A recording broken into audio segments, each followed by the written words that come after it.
So this is our garage floor before.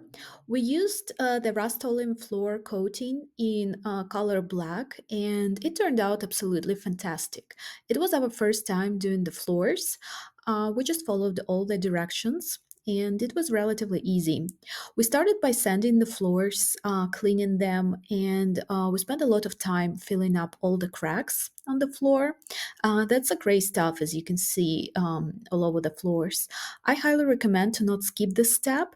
And this preparation step that would take the longest, but that's what makes the final result look perfect.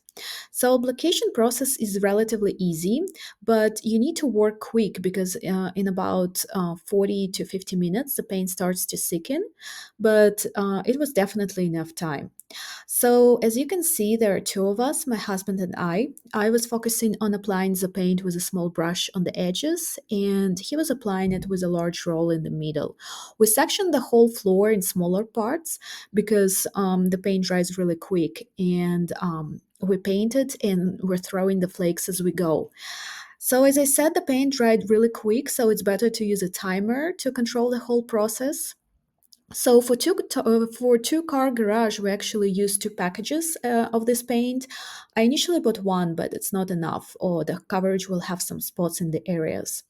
So if you're worried that you will not be able to do it, this whole process is very easy and it's actually very enjoyable. Me and my husband, we have absolutely no experience in doing any housework, and we managed to do it successfully, and the result is absolutely gorgeous. Again, this is before and after pictures. I think it looks so much better with this